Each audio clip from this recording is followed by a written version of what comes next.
Hi, this is value updates YouTube channel. நம்ம value update YouTube channel வந்து எக்ஸ்க்ளூசிவாக வந்து சட்டத்தை வந்து கற்பித்துட்டு இருக்கிறோம் மக்களுக்காக. சட்டம் தெரிஞ்சுக்கிடணும் அப்படிங்கிறதுனால நம்மளுடைய வேல்யூ அப்டேட் சேனலை வந்து சப்ஸ்கிரைப் பண்ணுங்கள். மறக்காமல் பெல் பட்டனை வந்து ப்ரெஸ் பண்ணிடுங்க. அப்போ தான் உங்களுக்கு நோட்டிஃபிகேஷன் வரும். நம்மளுடைய சட்ட ஆலோசனைகள் அனைத்தும் நீங்கள் பெற முடியும். இன்றைக்கி நம்ம பார்க்க போகிறது என்ன சம்பந்தமான விஷயம் பார்த்திங்கன்னா, சிபிசி அப்படின்னு சொல்லி ஒரு சட்டம் இருக்குது. அதாவது சிவில் ப்ரொசீஜர் கோடு. இந்த சிவில் ப்ரொசீஜர் கோடில் ஒரு செக்ஷனை பற்றி பார்க்க போகிறோம். அந்த செக்ஷன் வந்து எதற்காக வந்து சட்டத்தில் வந்து உருவாக்கப்பட்டிருக்கிறது, அந்த செக்ஷன் மூலியமாக என்னென்ன காரியங்கள் வந்து வழக்கு தொடுபவரால் வழக்கை எதிர்கொள்பவரால் செய்ய முடியும் அப்படிங்கிறத வந்து நம்ம பார்க்க போகிறோம். அது வந்து order 7 rule 11 of the CPC அப்படிங்கிறது தான் அதோடைய அம்சம். அந்த கோட்பாட்டில் தான் அது இருக்குது. அதாவது ரிஜெக்ஷன் ஆஃப் பிளைண்ட் அப்படின்னு சொல்லுவாங்க. அப்படியே பிளைண்ட்னா என்ன அப்படின்னு சொல்லி நீங்கள் கேட்கலாம். பிளைண்ட் என்பது வந்து ஒரு சிவில் நீதிமன்றத்தில் வழக்கு தொடர்ப்பதற்காக கொடுக்கப்படும் மனுவை தான் வந்து பிளைண்ட்டுன்னு சொல்லுவாங்க. அதாவது வழக்கு தொடரப்படுறவர் ஒரு பிளைண்ட்டை வந்து தாக்கல் பண்ணுவார். அதில் வந்து அந்த வழக்கு சம்பந்தமான விஷயங்களை வந்து உண்மைத்தன்மைகளை வந்து விளக்கி அந்த வழக்கு வந்து எதற்காக வழக்கு போடப்பட்டிருக்கிறது, என்ன வேண்டி வந்து வழக்கு போடப்பட்டிருக்கிறது என்பதை அடங்கியதே வந்து பிளைண்டு. அந்த பிளைண்ட் வந்து யார் மேலே போடுவாங்கன்னா, வழக்கு தொடுப்பவர் வந்து எதிராளி மேலே வந்து அந்த வழக்கை போடுவாங்க.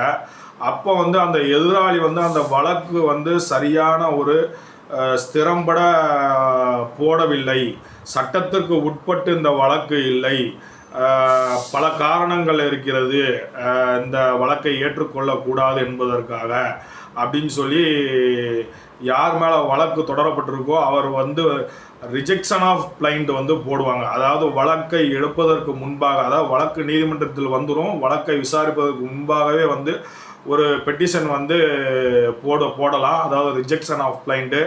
இந்த பிளைண்ட் வந்து ஏற்றுக்கொள்ளக்கூடியது கிடையாது இந்த நீதிமன்றத்தில், மற்றும் பல காரணங்கள் அதற்கு இருக்கிறது அப்படின்னு சொல்லி போட்டு அதை வந்து கோர்ட்டு முன்னாடி வாதாடி கோர்ட்டும் வந்து ஆமாம் சரிதான், யார் மேல் வழக்கு தொடரப்பட்டிருக்கிறதோ அவர் ரிஜெக்ஷன் ஆஃப் பிளைண்ட் போட்டது வந்து சரியான ஒரு விஷயம்தான், அதை வந்து அவர் நிரூபித்திருக்கிறார் அப்படின்னா வந்து அந்த வழக்கை ஏற்றுக்கொள்ளாமல் அந்த வழக்கை வந்து தள்ளுபடி செய்துவிடும். அப்படி இல்லை என்றால் அந்த ரிஜெக்ஷன் ஆஃப் பிளைண்ட் வந்து சரியில்லை, நீங்கள் வந்து அவங்க வழக்கு தொடர்ந்தது தான் சரி அப்படின்னு சொல்லி நீதிமன்றம் வந்து நினைத்தது அப்படி என்றால் வந்து அந்த ரிஜெக்ஷன் ஆஃப் பிளைண்டை வந்து ரிஜெக்ட் பண்ணிடுவாங்க. வழக்கை வந்து ஏற்றுக்கொண்டு வழக்கை நடத்த ஆரம்பித்து விடுவார்கள். அதாவது யாருக்கு எதிராக வழக்கு தொடரப்பட்டதோ அவர் தான் வந்து ரிஜெக்ஷன் ஆஃப் பிளைண்ட் போடுவார். அந்த பிளைண்ட் மூலமாக வழக்கு வந்து ட்ரையலுக்கு வர்றதுக்கு முன்னாடியே, அதாவது வழக்கு ஆரம்பத்திலேயே வந்து அந்த வழக்கை முடித்து வைப்பதற்கு உண்டான சக்தி வந்து ரிஜெக்ஷன் ஆஃப் பிளைண்ட்டுக்கு இருக்குது. ஆனால் அது வந்து தக்க காரணம் வந்து இருக்கணும். அந்த ரிஜெக்ஷன் ஆஃப் பிளைண்ட், அந்த ground for the rejection of பிளைண்ட்னு சொல்லுவாங்க. அந்த கிரவுண்ட்ஸ் சரியாக இருந்தால் வந்து அந்த ரிஜெக்ஷன் ஆஃப் பிளைண்ட் வந்து நீதிமன்றம் வந்து ஏற்றுக்கொள்ளப்படும். இப்போ நம்ம அதை பார்க்கலாம். அந்த ஆர்டர் 7 ரூல் 11 வந்து ரிஜெக்ஷன் ஆஃப் பிளைண்ட், அந்த ரிஜெக்ஷன் ஆஃப் பிளைண்டில் கிரவுண்ட் என்னென்ன கிரவுண்ட்ஸ் இருக்கணும், அந்த கிரவுண்ட்ஸ் படி நம்ம வந்து ரிஜெக்ஷன் ஆஃப் பிளைண்ட்டுக்கு தாக்கல் பண்ணோம் அப்படின்னா வழக்கை வந்து எடுக்க மாட்டாங்க கோர்ட் அப்படிங்கிறது தான் வந்து நிதர்சனமான ஒன்று. இப்போ நம்ம வந்து பார்க்கலாம் அதோடைய விஷயங்கள் என்ன அப்படிங்கிற. அதாவது தகராறுகளுக்கு திறமையான தீர்வை உறுதி செய்வதற்காக சிவில் நீதி அமைப்பு நன்கு வரையறுக்கப்பட்ட செயல்முறை நம்பியுள்ளது. இந்த செயல்பாட்டில் ஒரு முக்கியமான படி ஆரம்ப தாக்கல் வழக்கு ஆகும். இது வாதங்கள் என்று அழைக்கப்படுகிறது. இந்த ஆவணம் ஒரு சிவில் வழக்கிற்கான அடித்தளமாக செயல்படுகிறது. இது கோரிக்கையின் தன்மை மற்றும் கோரப்படும் நிவாரணத்தை கோடிட்டு காட்டுகிறது.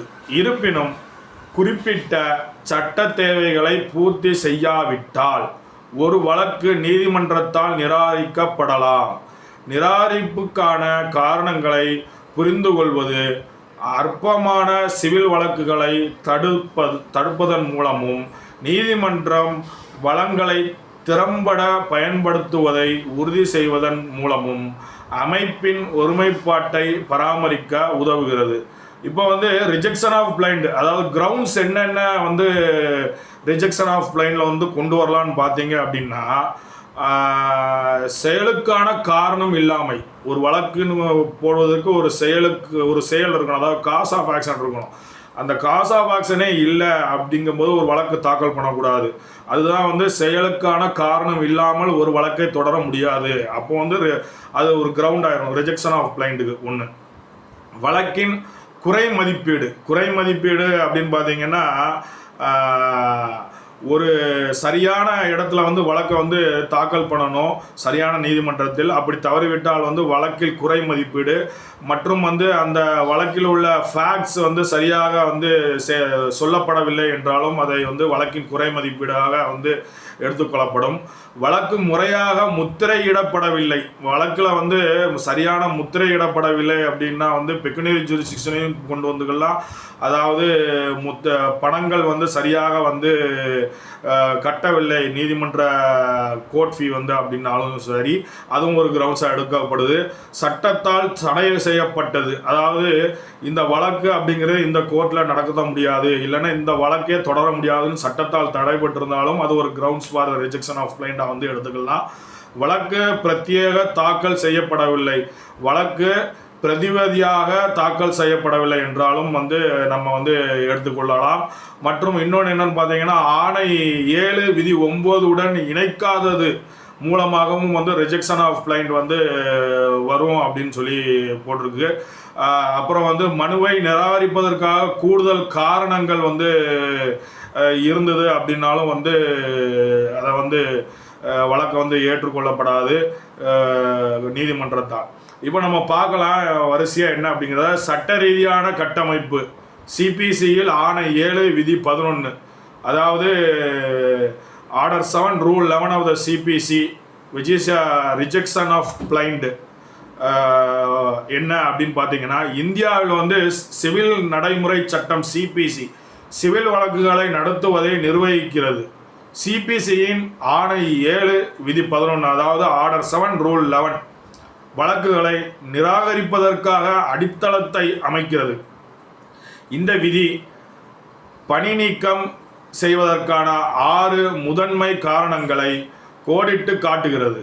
ஆனால் இது ஒரு முக்கியமான எச்சரிக்கையையும் உள்ளடக்கியது. பட்டியல் முழுமையானது அல்லது சட்டத்தின் நியாயப்படுத்தப்படுவது பிற காரணங்களுக்காக வழக்குகளை நிராகரிக்கும் உரிமையை நீதிமன்றங்கள் தக்க வைத்துக் கொள்கிறது. ஆணை 7 விதி 11 கீழ் நிராகரிப்பதற்கான 6 முக்கிய காரணங்கள் இருக்கிறது. அந்த 6 முக்கியமான காரணங்கள் grounds for the rejection of plaint வந்து 6 ரீசன்ஸ் இருக்குது. அதுதான் நம்ம வந்து பார்க்க போகிறோம். இப்போ செயலுக்கான காரணம் இல்லாமை. என்ன செயலுக்கான காரணம்னா என்ன? எந்த ஒரு சிவில் வழக்கிலும் ஒரு அடிப்படை தேவை சட்டப்பூர்வ தவறு இருப்பதுதான் வழக்கு விசாரணைக்கான காரணத்தை வாதிடுபவர் நிறுவ வேண்டும். அதாவது விவரிக்கப்பட்டுள்ள உண்மைகள் பிரதிவாதிக்கு வாதியாக செய்ய வேண்டிய சட்டப்பூர்வ கடமையை மீறுவதாகும். உதாரணமாக, எப்போதாவது சத்தமாக இசைத்ததற்காக உங்கள் பக்கத்து வீட்டுக்காரர் மீது வழக்கு தொடர்ந்தால் ஒலி மாசுபாட்டு சட்டங்களின் கீழ் நடவடிக்கைகளை காரணத்தை நிறுவுவது போதுமானதாக இருக்காது. நியாயமற்ற தொந்தரவுகளில் ஒரு முறை இருக்க வேண்டி இருக்கலாம் அப்படிங்கிறது தான் வந்து, அதாவது சரியான சட்டத்திட்டத்துடன் சரியான உண்மைகளுடன் வழக்கு தொடரவில்லை என்றால் அந்த வழக்கை வந்து அது ஒரு கிரவுண்ட்ஸாக வந்து பார்க்கலாம் ரிஜெக்ஷன் ஆஃப் பிளைண்டுக்கு அப்படிங்கிறத சொல்கிறாங்க. வழக்கின் குறை மதிப்பீடு. கோரிக்கையின் மதிப்பு நீதிமன்ற கட்டணங்களை நிர்ணயிக்கிறது. நீதிமன்ற கட்டணங்களை குறைப்பதற்காக வாதி கோரிக்கையை குறைத்து மதிப்பிட்டால் நீதிமன்றம் வழக்கை நிராகரிக்கலாம். வழங்கப்பட்ட உண்மைகள் மற்றும் தொடர்புடைய சட்ட கொள்கைகளின் அடிப்படையில் நீதிமன்றம் சரியான மதிப்பிட முடியும். இது ஒரு கிரவுண்டு. இப்போ இன்னொரு கிரவுண்ட், மூணாவது என்ன பார்க்க போகிறோம் அப்படின்னு பார்த்தீங்கன்னா, வழக்கு முறையாக முத்திரையிடப்படவில்லை என்றால் அப்படிங்கிறது தான் வந்து மூணாவது கிரவுண்டு. நீதிமன்ற கட்டணங்களைப் போலவே கோரிக்கையின் மதிப்பின் அடிப்படையில் நீதிமன்ற முத்திரைகள் தேவைப்படுகின்றன. முறையற்ற முத்திரையிடப்பட்ட வழக்கு நிராகரிக்கப்படலாம். இது வழக்கை செயல்படுத்துவதற்கு நீதிமன்றம் பொருத்தமான வருவாயை பெறுவதை உறுதி செய்கிறது. இப்போ 4வது கிரவுண்ட்ஸ் என்னன்னு பார்த்தீங்கன்னா, சட்டத்தால் தடை செய்யப்பட்ட வழக்கு. சில சிவில் வழக்குகள் வரம்பு காலங்கள் போன்ற, அதாவது லிமிட்டேஷன் ஆக்ட் தான் வரம்பு காலம் சொல்கிறாங்க, வரம்பு காலங்கள் போன்ற குறிப்பிட்ட சட்ட விதிகளால் தடை செய்யப்படலாம். உதாரணமாக, சம்பவம் நடந்து 1 வருடத்திற்குள் தனிநபர் காயம் கோரிக்கையை தாக்கல் செய்ய சட்டம் கட்டாயப்படுத்தினால் அந்த காலக்கெடுவிற்கு பிறகு தாக்கல் செய்யப்படும் வழக்கு காலக்கெடுவுக்கு உட்பட்டது என்ற அடிப்படையில் நிராகரிக்கப்படலாம் அப்படிங்கிறது. இப்போ அடுத்த கிரவுண்ட்ஸ் பார்த்தீங்கன்னா, வழக்கு பிரதியாக தாக்கல் செய்யப்படவில்லை. நீதிமன்றத்தில் அதன் பதிவுகளுக்கு வழக்கின் நகலையும் பிரதிவாதிக்கு வழங்க மற்றொரு நகலையும் தேவை. வழக்கை நகலாக தாக்கல் செய்ய தவறினால் நிராகரிக்கப்படலாம். அதாவது ஒரு கேஸ் ஃபைல் பண்ணும்போது கோர்ட்டுக்குன்னு ஒரு செட் ஆஃப் பேப்பர்ஸ் கொடுப்பாங்க. அதுக்கப்புறம் நம்மளுடைய எதிரி, அதாவது பிரதிவாதிக்கு கொடுப்பாங்க. அந்த மாதிரி செய்யலை அப்படின்னாலும் வழக்கை ரிஜெக்ஷன் ஆஃப் பிளைன் மூலியமாக வழக்கை தடுத்து நிறுத்தலாம் அப்படின்னு சொல்லி ஒரு கிரவுண்ட்ஸ் இருக்குது. அது ஒரு கிரவுண்ட்ஸ். ஆணை 7 விதி 9 உடன் இணைக்காமல் இருந்தாலும் இந்த விதி ஒரு வழக்கின் இருக்க வேண்டிய அத்தியாவசிய தகவல்களை குறிக்கிறது.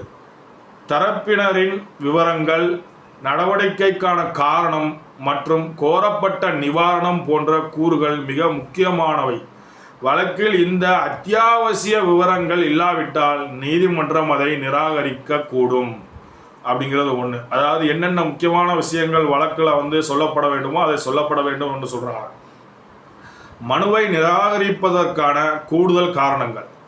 ஆணை 7 விதி 11 நிராகரிப்புக்கான முதன்மை காரணங்களை வழங்கினாலும் நீதிமன்றங்கள் பிற காரணிகளின் அடிப்படையிலும் வழக்குகளை தள்ளுபடி செய்யலாம். சில கூடுதல் சூழ்நிலைகளிலும் இதை செயல்படுத்தலாம். அற்பமான அல்லது எரிச்சலூட்டும் வழக்குகள். பிரதிவாதியை துன்புறுத்தும் அல்லது சிரமப்படுத்துவதற்காக மட்டுமே தாக்கல் செய்யப்படும் சிவில் வழக்குகள் உண்மையான சட்ட அடிப்படை இல்லாமல் நிராகரிக்கப்படலாம். செயல்முறை துஷ்பிரயோகம்.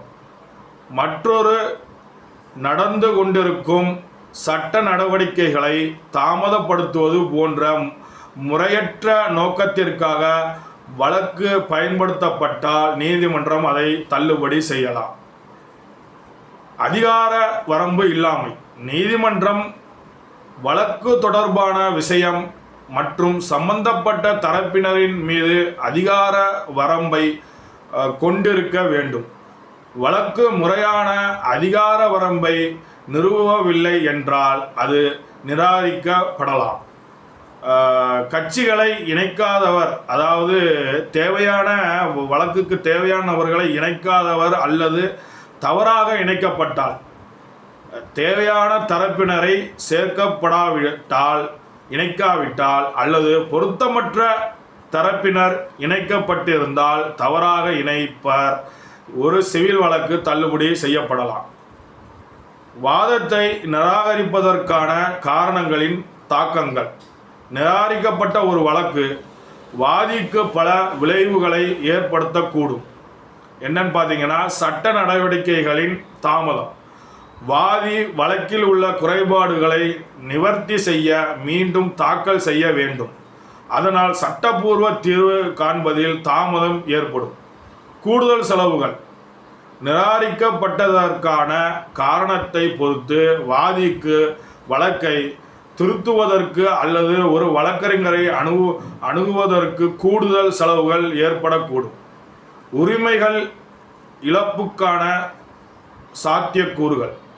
காலக்கெடு விதிக்கப்பட்ட வழக்குகளில் திருத்தப்பட்ட வழக்கு வரம்பு காலத்திற்குள் தாக்கல் செய்யப்படாவிட்டால் நிராகரிப்பு சட்டப்பூர்வ உரிமைகளை இழக்க வழிவகுக்கும்.